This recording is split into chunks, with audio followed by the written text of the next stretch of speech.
Associate Vice President for Research and Partnerships, and I have the pleasure of introducing Dr. Scott Hammerstedt and Dr. Kary Stackelbeck.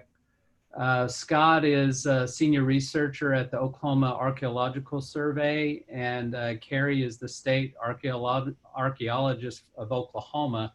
And they're giving a very interesting and important and timely talk today entitled Searching for Graves from the 1921 Tulsa Race Massacre.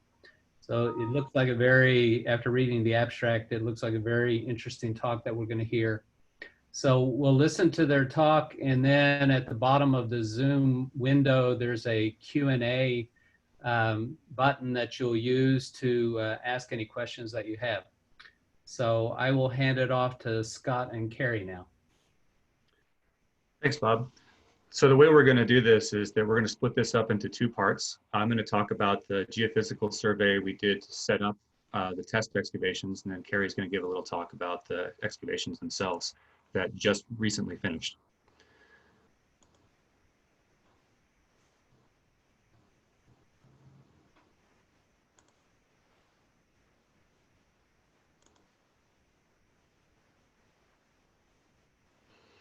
Okay, so searching for graves from the 1921 Tulsa Race Massacre.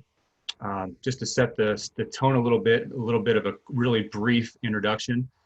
The area where the massacre took place is in the Greenwood District, also known as Black Wall Street, which is a fairly prosperous African-American community at the time. What started off was that on May 30th, there was a man named Dick Rowland, who was a shoe shine operator, and he was working outside of a building. He had permission to go to the top floor of the building he was in front of to use the restroom. While he was in there, he was going on the elevator. He ran across the elevator operator named Sarah Page, and something happened. She made a cry out, and eventually the rumors went out that he had done something improper. The next day he was arrested. There was a white mob that formed at the courthouse with possibly the intention of lynching him. Eventually, at some point, a group of black men arrived. A white man attempted to disarm one of them. A shot was fired, and everything sort of went downhill from there. Overnight and through the next day, there was a lot of looting, burning, and murder, including airplanes possibly dropping Molotov cocktails on individuals, machine guns set up. You know, nothing good is happening at this point. Eventually, martial law is declared. Things are more or less brought under control. But the black residents of Greenwood are mostly placed in internment centers for a period of time after this is over. During the time of martial law, a number of bodies were being buried, victims of the massacre. There are eyewitness reports of mass graves, and I'll touch on a couple of these as we go through my part of the presentation. The exact number of people who died in the massacre is unclear, but possibly as many as 300. The city basically tried to cover it up for many years. In the 1990s, there was a little bit of work done by the Tulsa Race Massacre Commission to try to find some of these mass graves. It went for a while. There was a report that was issued, but it was mostly shut down by the city. But in 2018, the Oklahoma Archeological Survey was asked to step in and do some geophysical survey and other work by the current mayor of Tulsa, G.T. Bynum. And that's what we'll be talking about today. So to sort of set the stage, we use three different types of geophysical equipment in this survey. The first one is a gradiometer, which I'm holding right here. Basically, the gradiometer detects very subtle magnetic variation in soils. And I should add, these are techniques that we commonly use in archaeology, also in forensic works and other types of things. But graves are often more magnetic than the surrounding soil. Topsoil is more magnetized than some of the soils below it. So often when a grave is dug and the topsoil is dug buried back in, it becomes a little bit more magnetic. It's also very good at picking up on things like belt buckles and such because they're more magnetic than what you sort of normally see in the soils. We also use an electrical resistance meter, which is what we see over here. Basically, it measures moisture content and resistance to electrical currents. Graves can be either can retain more or less moisture depending on conditions. And again, they're going to stand out as a contrast between undisturbed soil around them. And the last technology we use is ground penetrating radar, which we see down here. Basically, it sends a radar pulse into the ground, which reflects back to tell us the size and the depth of underground objects. And the GPR is helpful for us because the other two technologies, the gradiometer and the resistance meter, can show us the horizontal extent of a feature, but they can't tell us the depth very easily, but GPR can. We were asked by the city to survey 3 locations, and these locations were identified by a group of historians who've been working on the Race Massacre project for about 40 years. So they've done a lot of interviews with eyewitnesses, going through historic documents and such to identify these locations. There are other ones out there most likely, but these are the 3 where we were going to start with. The Greenwood District is sort of up in here where the blue arrow is. But the first area we looked in was called New Block Park, which is right here along the banks of the Arkansas River. The other one is called the Canes, which is near New Block Park, but not quite right in it. It's currently a homeless encampment. And the third area is Oaklawn Cemetery, which is over here, number 3. So New Block Park, the area we looked in is shown here, and I guess this is sort of orange. But that's the area we looked in with all of our technologies. We had some issues here. If you see in the top right, there's that gigantic metal power line. That proved to have a lot of, to have some effects on our data. You can see in the gradiometer data here, this sort of striping that's caused by the metal, and all this snow and the electrical resistance basically showing the same thing. What we're looking at here, these areas of black in the gradiometer data are showing areas that are of higher magnetic disturbance. What we're probably looking at here are a number of utility lines, buried utility lines. We don't see anything in here that looks like it might be a mass grave of any sort, unfortunately. Same thing with the radar. You see these long linear features, but basically what we're looking at, what we think might be going on is there's a levee sort of right in here built by the Corps of Engineers. And there's a very good possibility that if there was a grave there, it might be underneath it, but that's complete speculation at this point. But the short version is that at New Block Park, we did not find anything that looked like it might be a mass grave. The Canes, this is the homeless encampment here. This is the story here is there's railroad tracks right here, and someone was walking along the railroad tracks and saw a number of bodies piled probably on this sandbar in the Arkansas River. And so we looked in some open spaces we could get at in the Canes area. In this area, we were only able to do ground penetrating radar because it's a very sandy soil, so it's too dry for the resistance meter to work very well. And also, since it's a homeless encampment, there's lots of metal and things in the ground, and there's too much metal for the gradiometer to actually work particularly well. But we do have some anomalies here that are probably worth looking at some point, although we have not yet done so. If you see here, the center image is the horizontal image, so it's the plan map. What we see are these 2 relatively large areas right next to one another. They're about 6 feet in length. And you can see this is the radar profile. So looking sideways underground, you can see these very straight lined areas that correspond with the edges of this feature here. So it looks like a real possibility that somebody's actually dug into the ground at this place. And the fact they're 2 right next to each other and about the same size makes them promising locations to eventually look in to see if there's anybody buried within them. We have some more work to do in the Canes area, but because of the overgrowth and everything that's there, we really haven't been able to do a whole lot quite yet. During this part of the project, we spent the most time in Oaklawn Cemetery for 3 particular reasons. We looked in a couple different areas that I've got identified with different numbers here. The first one is this number 1 area here, which is called the Clyde Eddy area. And the reason it's called that, Clyde Eddy was a person who was 10 or 12 at the time of the massacre, and he lived somewhere over off the side of the cemetery over here, but was cutting through and reported seeing a large box where he poked up the lid and looked in and saw a number of bodies within it that may have been buried in this area. The 1990s geophysical survey found a magnetic anomaly sort of in this general area. I resurveyed the area that was probably in, but I just did it last week, so I haven't really had a chance to get the data pulled together yet. I know that's something Kary can relate to, is fresh off the presses here. And I'll talk about each of these areas in turn as we go through. The number 2 here is an area called the Original 18. That's an area where we have 2 headstones that are associated with known victims of the massacre, but also there's some history that a couple of other individuals, at least 18 of them, might have been buried in that area. We looked in the southwest corner of the cemetery just to satisfy the curiosity of some of our historians. This area here, number 4, is called the Sexton area, and Kary will talk about that one quite a bit in a little while. But we also looked under, there's a bike path that runs right through here, and the road through the cemetery here. One of the reasons we want to look in there is there is some oral history that maybe some bodies were buried underneath the highway when it was, well, the highway impacted some bodies when it was constructed. So we wanted to look as close to the highway as we could feasibly do so without, we can't really look under the highway itself because there's so much metal and things in there that it just won't work. We wanted to get close to it to sort of rule that out as a possibility. So we'll start with the least interesting bits, and then we'll move to the more interesting bits as we kind of go through this.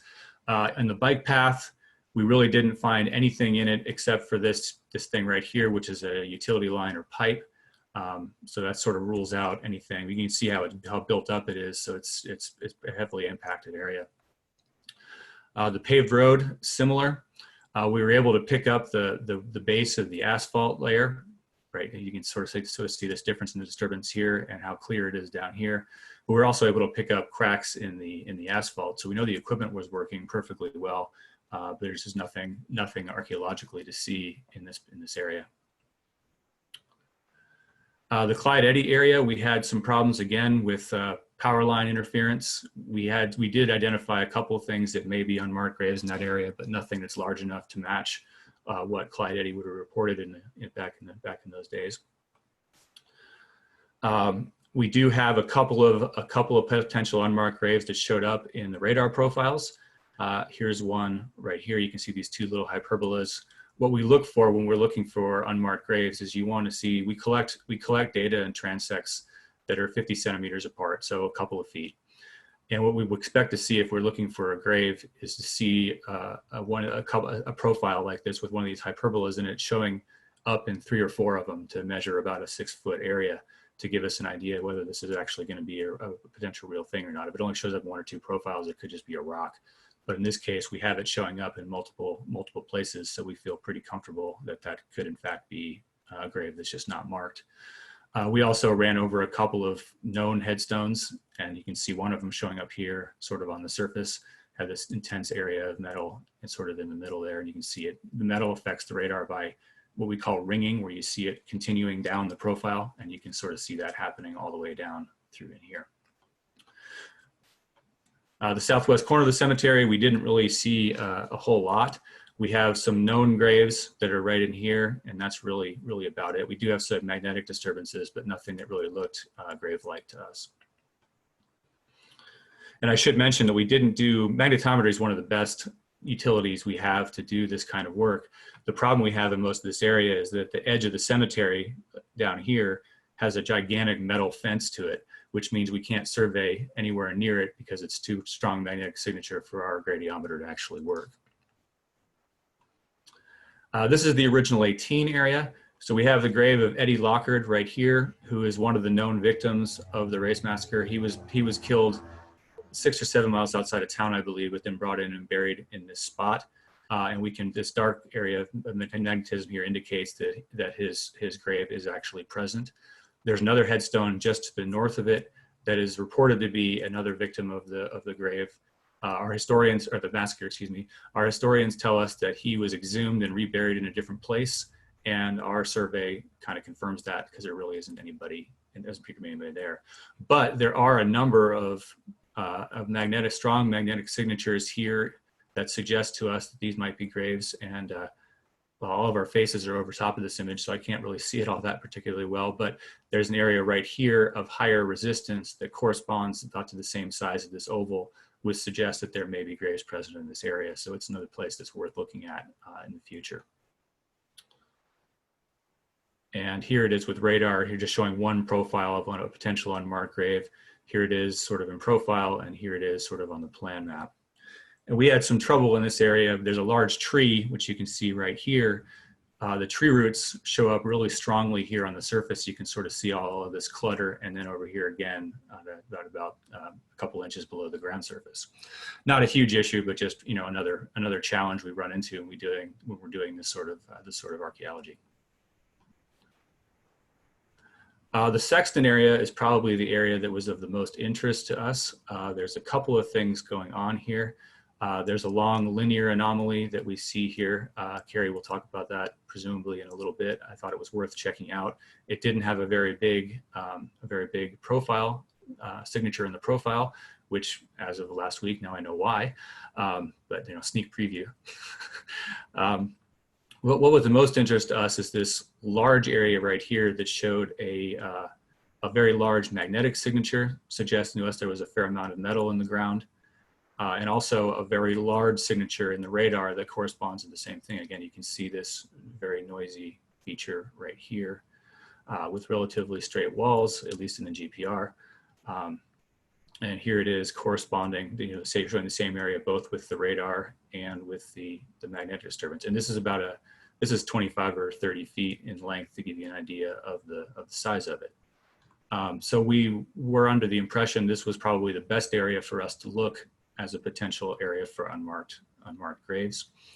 We had other lines of evidence pointing to this. We had the geophysical survey that we did here, but we also had an oral history among sextons of the cemetery saying that this is possibly the location of mass grave victims. And there's a series of crepe myrtle bushes that were planted along the side by one of these sextons sort of as a memorial. And the other line of evidence we had going to this area being a possibility was that basically the Oaklawn Cemetery is almost completely full. There's only a handful of burials that happen every year, and these are from plots that were bought many years ago. But this area of the cemetery is pretty much empty. There are almost no headstones in that area. So the geophysical evidence, the data from the sexton, or the oral history from the sextons, and the fact that there really weren't any headstones in that area gave us three fairly positive lines of evidence that this would be a good area for us to look. So to sum up sort of my part of this, at New Block, we didn't have any burials found, but there's been a lot of ground disturbance since 1921. So if there ever was anything there, it's potentially been destroyed. At the Canes, we have two potential areas for common burials or mass graves, but those still need to be ground truthed. At Oaklawn, we do have some unmarked graves. We did not find the 1998 anomaly. We do have some possible unmarked graves in the original 18 area, so following up that line of oral history, and a large area that we had identified as a possible common burial, basically in the Sexton area. So with that, I will turn it over to Kary for her part of it. Thanks, Scott. Let's see if I can manage this.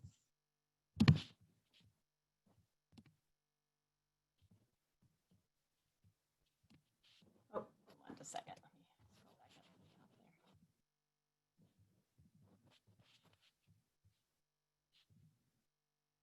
there. Okay.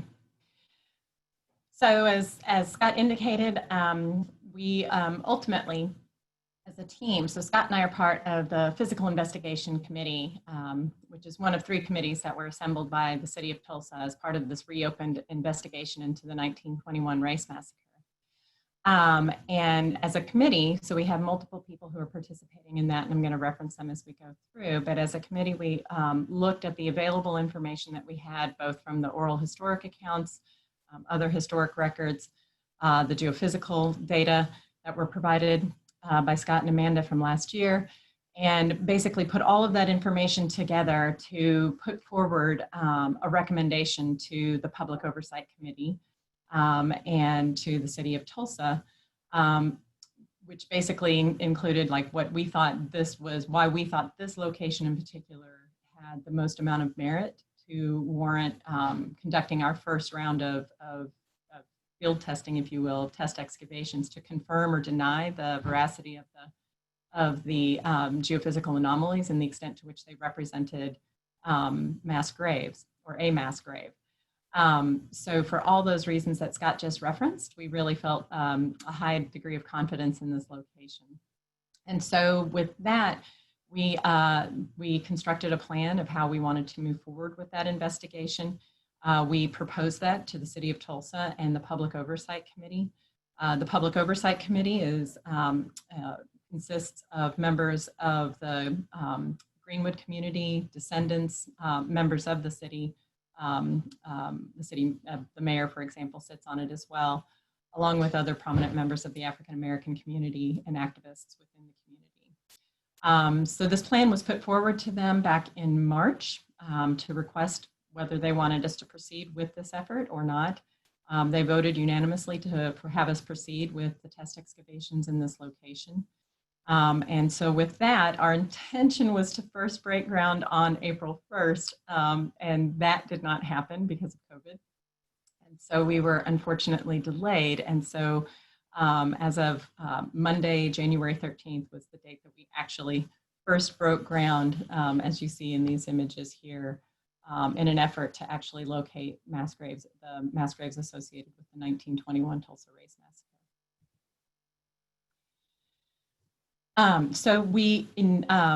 So this was about trying to ground truth the geophysical anomaly, specifically the main one that Scott referenced, that larger one that was kind of this portion of the area where they conducted the geophysical survey. The little red block there represents the area where we were proposing to do the limited test excavations. Our intention here was not to do like a full exposure of that anomaly. The size of the anomaly was such that, you know, if it did turn out to actually be a mass grave, we simply wanted to start first by confirming if in fact human remains were present. So we considered this to be an intermediate step. And in the field of archaeology, this is not at all unusual for us to use testing as a means of getting additional data to inform a much larger excavation effort that would come at a later date. And that's very much the approach that we took here. What we proposed was simply to open up an area in the central part of that geophysical anomaly with the expectation that if it did represent a mass grave, that we would have the highest likelihood of encountering human remains in the central portion of that anomaly. It was not our intention to do any exhumations at this point in time.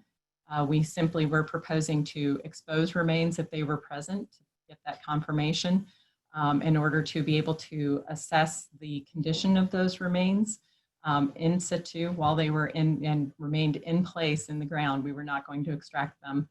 And then expose them well enough to be able to document other observations by the forensic and physical anthropologists who were also part of the physical investigation team.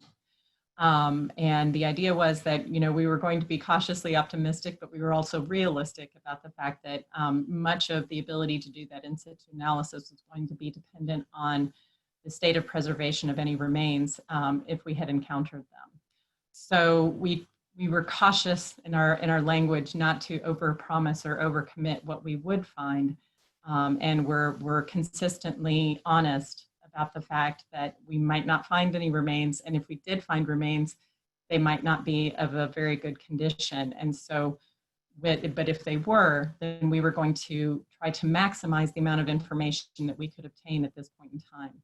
So including, if possible, the ability to discern are these individuals who appeared to have suffered trauma and that was their cause of death, and also to get a minimum number of individuals estimate. So for example, if we had opened up this test excavation area and exposed a certain number of individuals, and then if we would extrapolate to the larger anomaly and assume that the mass grave encompassed that larger area, we should be able to come up with a rough estimate of the number of individuals that we would expect to encounter in the larger overall area.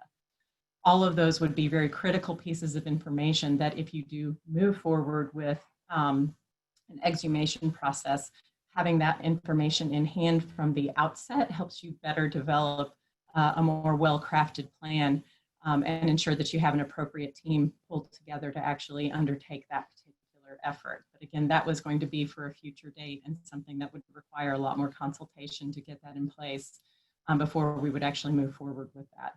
So again, this was just intended to be an intermediate step. One thing too that we were very cautious about in the language that we used with regard to the public meetings where we announced this, and also with the Public Oversight Committee, was that we also had to be aware of the fact that there were other events about that same time period that could potentially account for a mass grave. The irony of this is not lost on us. The fact that there had been a 1918 influenza epidemic, and you had mass graves. We have examples of mass graves in many locations that were associated with mass burials of individuals who died due to the flu. And given the close proximity in time to the 1921 race massacre, we were cognizant of the fact that it would be possible that we could encounter a mass grave that had influenza victims as opposed to race massacre victims. And that was where our forensic and physical anthropologists on the team were going to be so critical at helping to establish the distinction and what the evidence would tell us as to whether these individuals died from one or the other, or whether they died from trauma. So very complicated, but again, we were only aiming to do kind of a proof of concept, if you will, with this intermediate step of this test excavation. So with that, so we had situated, you'll see here, we situated our test area right in the center of that anomaly that Scott identified in his presentation. And this is what it looked like. So for safety purposes, we had to step it in order to allow for people to be able to safely get in and out of the hole. And you can see here, basically, this is where we have taken it down to about 10 feet is the depth that we are at about here. And I'll come back to this point in terms of talking about some of what we were observing in that process. So, and this is actually quite a common technique in archaeology that's utilized for the purposes of locating or excavating cemetery sites or other mass grave sites and so forth, but to use heavy machinery as a starting point once you have a location that you're really going to focus on. But to bring in that backhoe work that I showed in that first image is a very common technique. It's a little jarring. People may not be very used to seeing that, but those in the forensic field and in archaeology know that it can be used to very good effect. And it is important to note, I'm actually going to back up here, with the backhoe, it does not have, the bucket is not a toothed bucket. It is a finishing bucket that has a flat edge. And in point of fact, so this makes it possible to excavate only a few inches at a time, and under the very close watchful eyes of people, of qualified individuals who are observing, constantly watching to see if anything is exposed that would either be indicative of human remains or indicative of a grave shaft or other kinds of indicators in the soil that might allow us to determine that we're actually getting close to a location that could be a grave shaft. And there were many, as you see, there were many eyes on this particular effort, not just those that were on the team. So we had a lot of attention there from the media as well. And when there is something that is of interest, then you can stop the machine and then you get in, and that's when you use hand tools to more carefully clean off a given location to expose it more carefully to determine if it's something that we need to inspect more closely.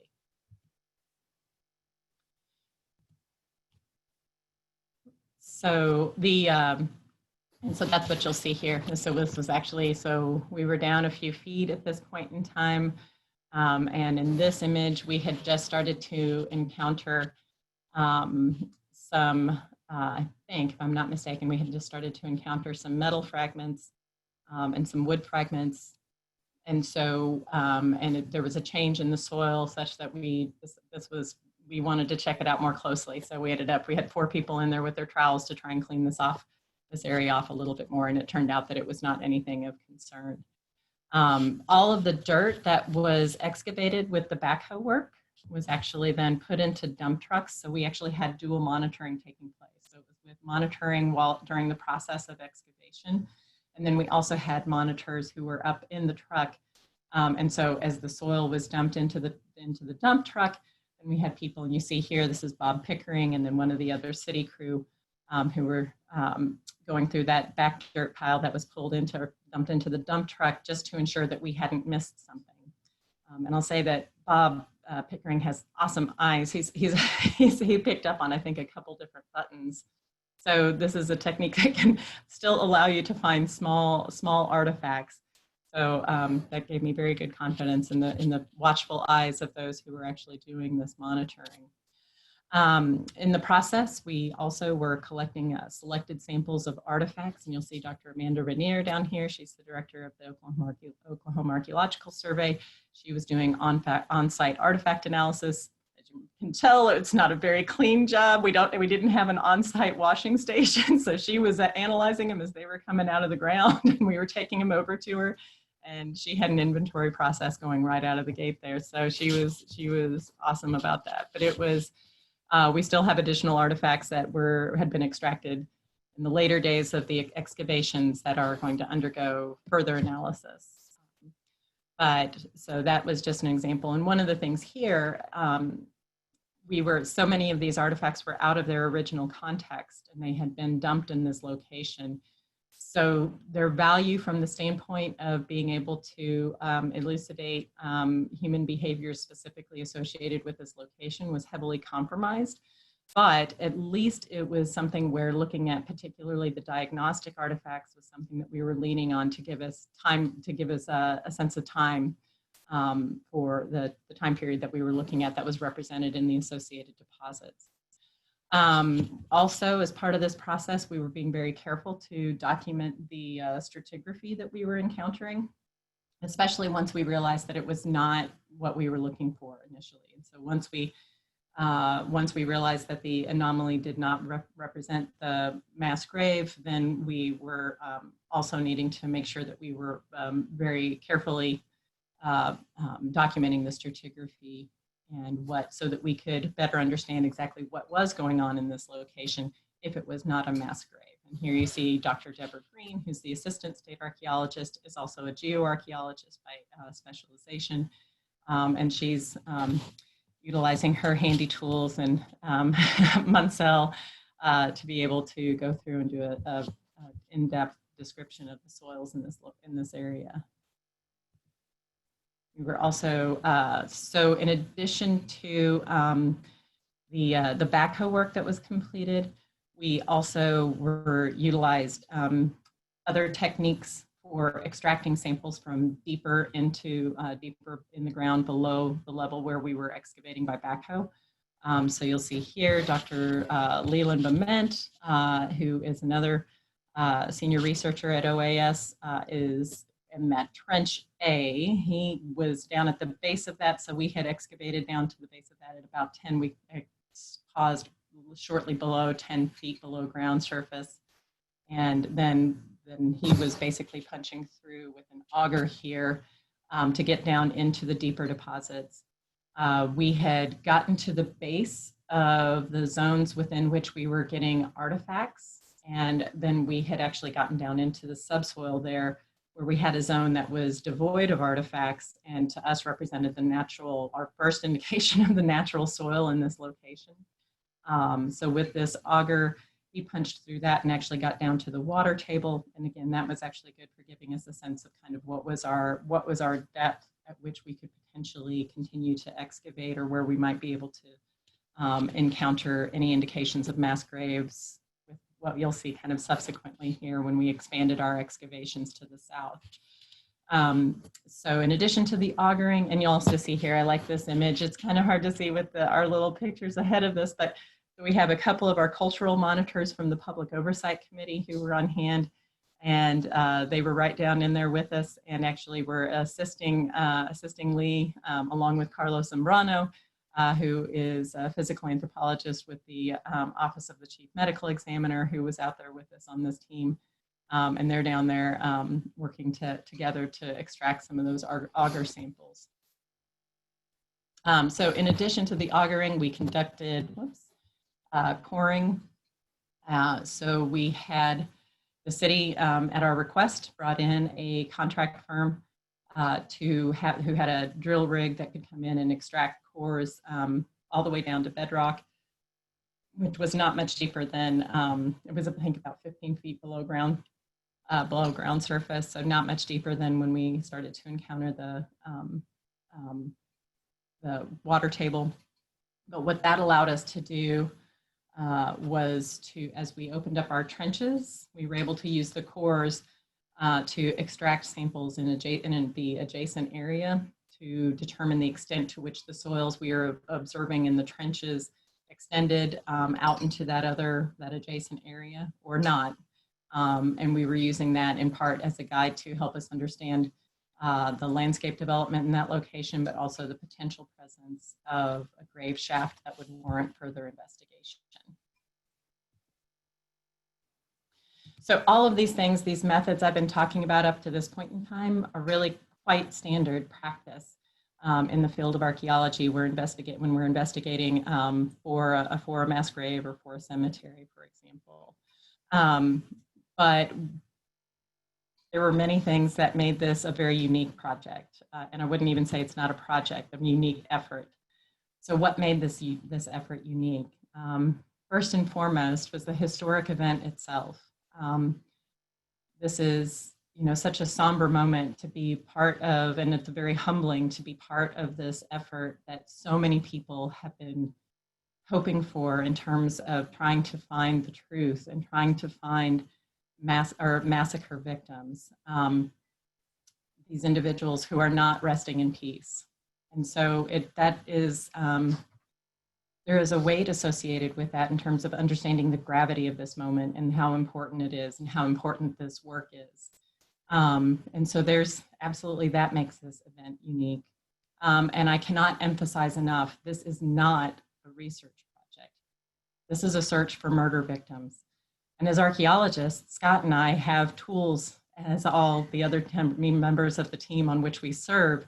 We have certain tools and skill sets to bring to the table to assist in this effort. But I see us as worker bees. We're trying to get to find these remains so that people like Phoebe Stubblefield, who is heading up the physical anthropology team, the forensic team, so that they can do their step in this process to help analyze and hopefully maybe one day identify the remains of these victims if we are successful in locating them. But it is so important that we remember this is not a research project, and it's just a long overdue murder investigation, and we are just simply assisting in the effort to try to find them.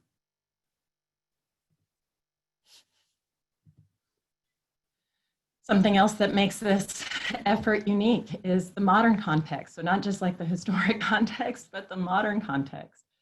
Clearly, we are at this time in history where we have, we still have ongoing racism and social justice issues.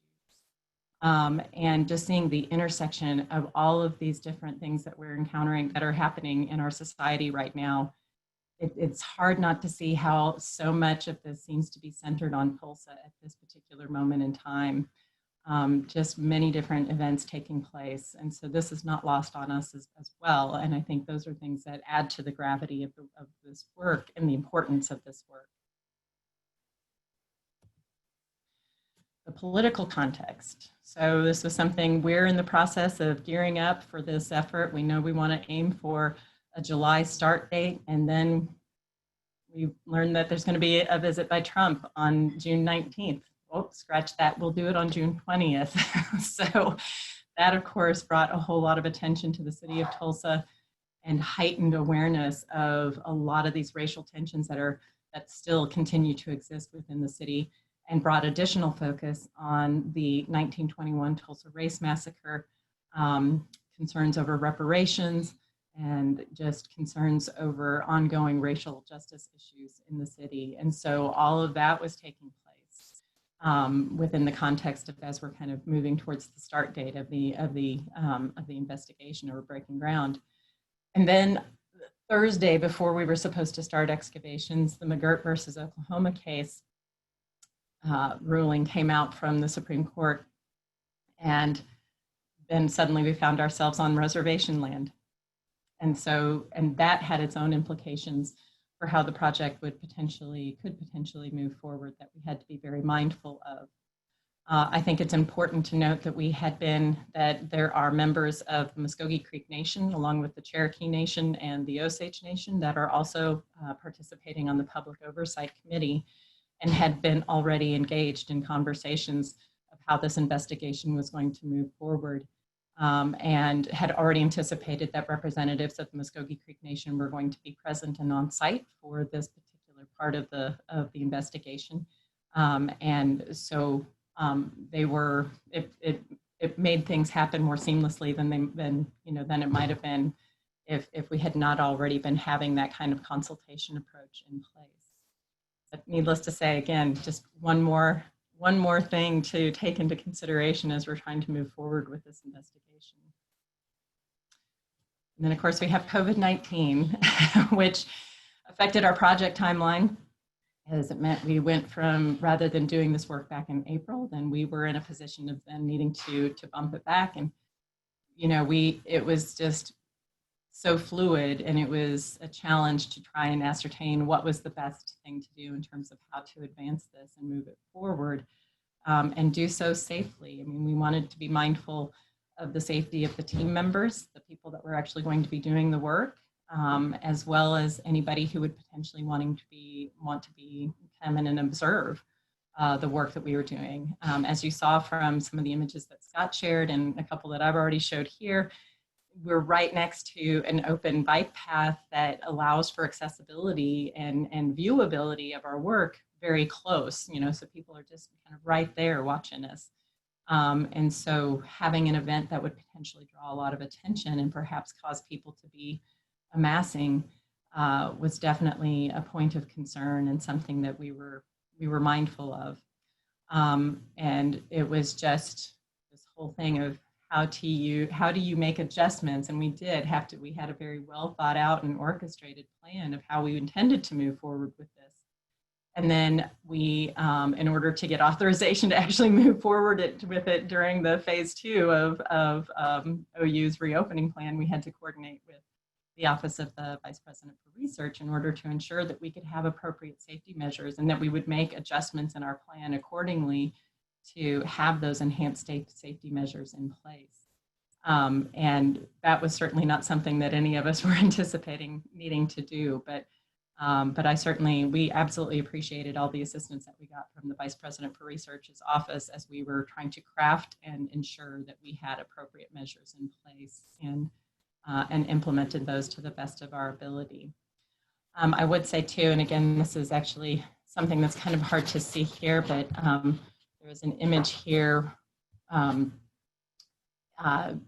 Unfortunately, last Wednesday, Reverend Turner, Robert Turner, who is with the Mount Vernon AME Church and is also a prominent member of the Public Oversight Committee, he's been a longtime advocate for reparations for descendants of the Tulsa Race Massacre. And every Wednesday for some time now, he has been going to City Hall with his microphone or with his megaphone in order to be able to articulate this argument and his position on this, and make sure folks are reminded of this. This particular day, this past Wednesday, was also when the City of Tulsa announced the mask mandate. And so there were other protesters there at the same time as Reverend Turner. And they had a decidedly different message that they were wanting to convey. And unfortunately, it led to a very, very bad situation in which they accosted Reverend Turner. And it was just on display, the continued racial tensions in the city of Tulsa and the continued disrespect. And it was a very unfortunate event. And our hearts go out to Reverend Turner in terms of having to face a lot of the language that was thrown his way that day and the actions that day. But and he has been a supporter of this effort. He's on the Public Oversight Committee.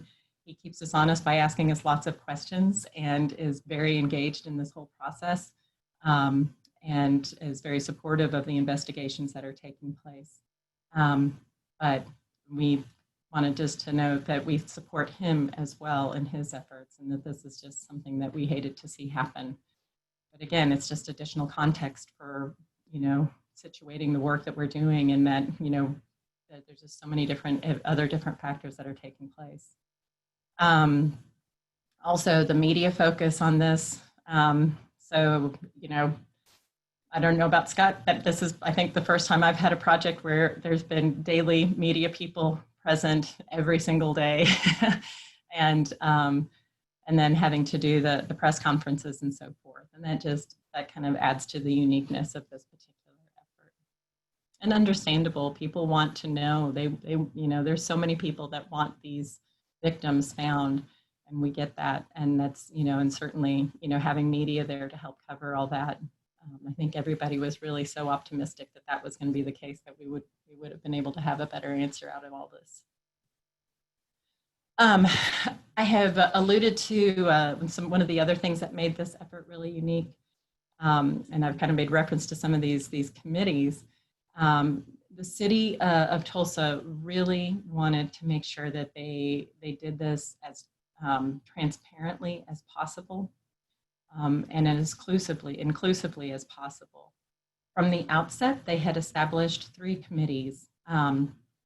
One was the Physical Investigation Committee, and I've got everybody's named at the end of this, but we have a lot of people that are represented from the University of Oklahoma, as well as University of Florida, Florida Gulf State University, University of Michigan, Office of the Chief Medical Examiners, Office of the Chief Medical Examiner. And so we make up this Physical Investigation Committee that is interdisciplinary: historians, archaeologists, forensic anthropologists, physical anthropologists, and just an incredible group of people. And I thoroughly have enjoyed getting to know everybody and working with everybody closely. And all of them, it's just been an incredible group working on this effort. But the other 2 committees, so there's a Historic Context Committee, and they are kind of centralizing the available information and from a historical perspective that is out there, and trying to centralize it in one place, because a lot of the information with regard to the Tulsa Race Massacre is in disparate locations.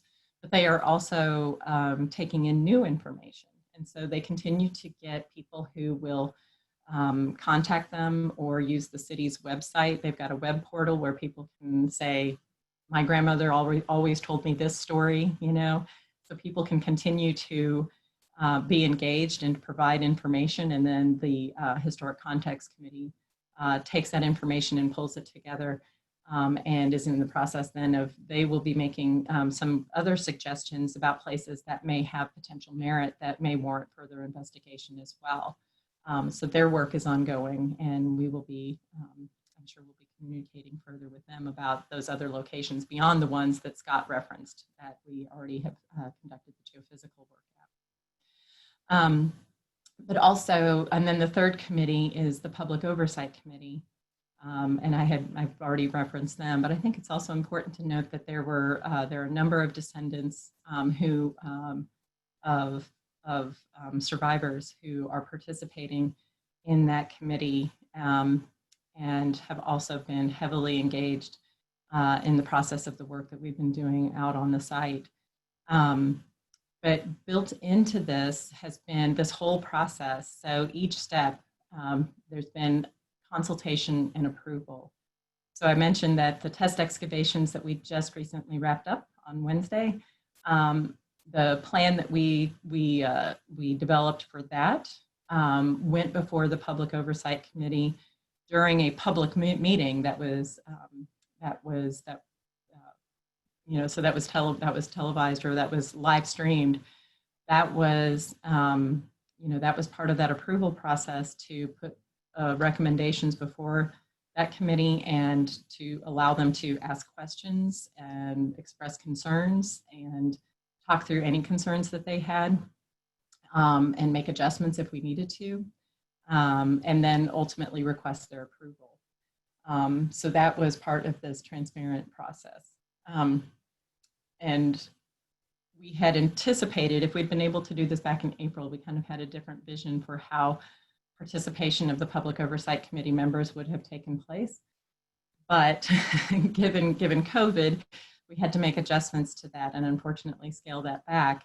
But what we did end up having were community and cultural monitors who were embedded within the team from day one of when we broke ground, and they were present on site. And one of my jobs was to ensure that there was constant communication between how we were doing, what we were finding, and also communicating with them before communicating with the media, to ensure that there was a comfort level about any of our findings or anything that we were uncovering, and how we would represent that information or how we would present that information for public consumption. So we wanted to ensure first that those members of the Public Oversight Committee who were present and on site as a representative of that larger group felt a degree of comfort with anything that I would be, or that Phoebe would be, or Scott Ellsworth would potentially be saying to the press. But also, we were also earnestly seeking their input and insight with regard to just kind of how some of our steps moved forward, and ensuring that they had a degree of comfort with that. So for example, when we ultimately made the decision to expand our excavations beyond what we had originally proposed, we did not want to do that without first having their input, and that they felt that it was an appropriate thing to do. So that was just one example of many. There were numerous conversations throughout the course of the about 7 or 8 days of excavations that we were completing. So with that, that kind of gives some insight into the kind of the context and the process and our methods. We did have, so just to kind of talk about some of our results. And again, this is hot off the presses, as Scott mentioned. So we only just finished excavations on Wednesday. So hopefully I'll be forgiven for the fact that these are going to be, I'm going to couch these as being our preliminary findings. We know what we didn't find, but I'll talk a little bit about, and I'll provide a little bit more information about what we did find. Up in this area here in the right-hand corner, you'll see, hopefully, I don't know if our images are blocking your screen, but hopefully you'll be able to see the initial excavation area that we positioned over the central part of that large anomaly. Turns out that the anomaly, there was an anomaly. I mean, the anomaly was true, just not for a mass grave. And what it appears to be associated with is a series of these heavily compacted various fill events. You can see the different colors of the soil. So there's a fill event here. This orange colored soil contains a lot of construction debris and bricks and some metal fragments and so forth. And then we also have, and that's underlain by still more fill events down here, perhaps associated with road construction. There's just a lot of disparate things going on here. We also had evidence of filling events that were associated with other aspects of activity elsewhere in the cemetery. We are in an active cemetery. And so as we understood from people who have been working with the city for a number of years now, anytime there's a grave shaft that is excavated elsewhere in the cemetery, of course, you're going to excavate that shaft. You put the coffin, you place the individual or the coffin within that shaft. When you go to rebury that, you're going to have more dirt than what you need to fill that hole back in. So it was common practice, apparently, for that dirt to be brought over to this open space and dump it there. And so that was accounting for some of the fill episodes that we were seeing, in addition to some of the temporary grave markers and so forth that we were seeing that were included within this bill, but had nothing to do with the 1921 Race Massacre event. So this was just kind of a hodgepodge of all this secondarily deposited material that was concentrated in this location, and that was what gave off the anomaly that was then detected by the geophysical survey work. So we then, once we determined that our initial excavation area did not represent a mass grave, that was the point at which we, in communication with the rest of the team and with the cultural monitors who were present on site, and of course the city, we made the determination to expand our excavations out to see if we could, because there was so much credible information about this location, and we still continued to be optimistic about it. And given the amount of territory that was not otherwise covered by our single test area, we decided to expand that excavation to the south, and you'll see the trench there that indicates where we moved in that southerly direction. I will say that as part of this process, and in looking at the profiles, not just here, but as we went further down this trench, we did encounter roads that appear to correspond, evidence of the roads that appear to correspond with, and this is a 1936 image, if I'm not mistaken. And there's this east-west road that you no longer see in the modern era. And then another road right here. And so actually this image is from 1943, but we have a 1936 map that also goes along with this. But these, at this point, you can start to see that these roads are not really heavily maintained. And so they're starting to be covered over by earth in such a way that we actually can see that in the stratigraphy that we uncovered within the trench. Okay. But this is just between, so that's just one example of one of the elements that we were seeing in the, stratigraphy. But we could also see, so basically there was 10 feet of fill in total that was brought over what probably was the original 1921 land surface. And so that's an awful lot of fill over that period of time, over the last 99 years. And so the way that this looks right now, this ground surface is not at all where it was in 1921. And so of course that's important for us to know, because that helps us to kind of establish where we need to be focusing our efforts in terms of, if there is a grave shaft that was excavated, we need to know where is that 1921 level, and then you can expect that the grave shaft would have been excavated to a depth below that. So that was what was so critical and what we were really focusing our efforts on as we expanded those excavations, so that we could try and where we were trying to establish that.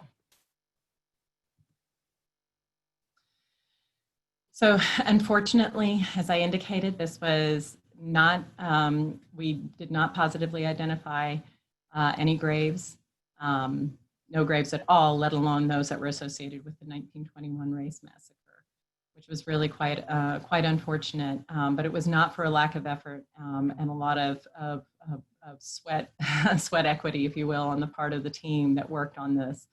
Working in Oklahoma in July is not easy, and it was a big ask just from the standpoint of the physical conditions. But the team that we put together was absolutely incredible in the work that they completed. But you'll see this is a nice aerial imagery that shows this is the initial excavation area. This is, and we call that Trench A, and then Trench B that was taken to the south here. This doesn't quite capture, but we did end up with another very deep anomaly that we were initially optimistic about when we first encountered it. I shouldn't say anomaly, but it was because it was not one that was associated with a geophysical anomaly, but we did have an indication of a buried soil horizon that contained numerous artifacts. And when we were first starting to encounter it, given its depth and its stratigraphic location, we were optimistic that perhaps we were just getting into what may be the mass grave. But as we further expanded our excavations to the south and then a little bit to the east, we realized that it's more than likely a domestic midden, perhaps associated with pre-cemetery occupation of this location.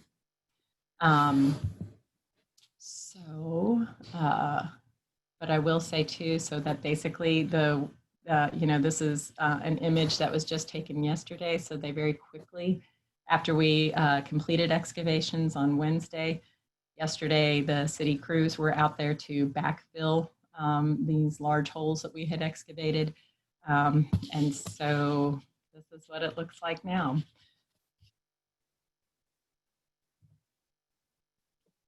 So even with the negative results from the standpoint of not confirming the location of the mass grave, this is still such a significant moment in time, because this still was the first effort ever to try to break ground in an effort to find these mass graves, or the victims of the massacre.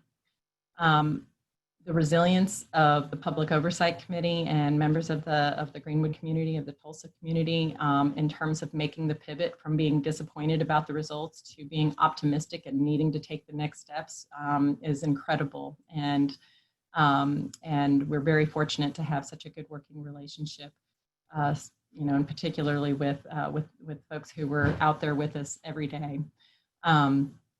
But I think one thing that one of my takeaways on this was that I have never worked on a project that was as inclusive, had involved this much consultation, and had this much transparency. The embedded meaningful partnership by the descendant community is absolutely critical to this. And I can't, you know, say enough how important that is to this effort, I think, as it moves forward. And so with that, we are optimistic about the, you know, next steps to come. We do have our sights set on doing additional investigations at some of the other locations that Scott referenced. So this is by no means the last word. This is just, you know, our findings for this one location. So we will be continuing on. And I want to thank the many, many people on this team. So the City of Tulsa, Mayor Bynum has been absolutely, and his team have been absolutely incredibly supportive of our efforts, particularly Deputy Mayor Amy Brown and Nick Doctor, Michelle Brooks. Terry Ball and Mark Hogan were essential in a lot of our logistics, and if, you know, anything we requested, they made possible in terms of how to complete the excavations. Tim McCorkle headed up the excavation crew who were working the backhoe machine with the guys from the streets and stormwater. They were just incredible to work with and could not have been more supportive. Our cultural monitors from the Public Oversight Committee, Brenda Alford, who's the chair of that committee and is also a descendant, Kevin Ross, who's with the Greenwood Tribune, Chief, who's with the African Ancestral Society, Turner Wentworth Hunt and Leanne Went, who were with the Muskogee Creek Nation. And then the other members of our Physical Investigation Committee, and then the other folks that you see listed there, many of whom were from the Oklahoma Archeological Survey, OU Department of Anthropology, and the OCME's office, Florida Gulf Coast University, and Bob Pickering, who's retired from TU. So with that, I think we might be ready for some questions.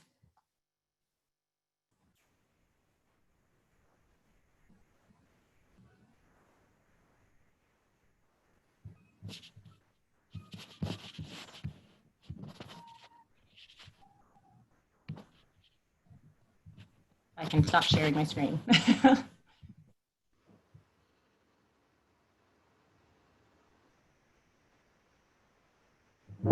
Kary and Scott, that was an absolutely fascinating presentation. We'll give it just a couple minutes for questions to come in. But again, thank you so much. Great job. You're welcome. Happy to do it.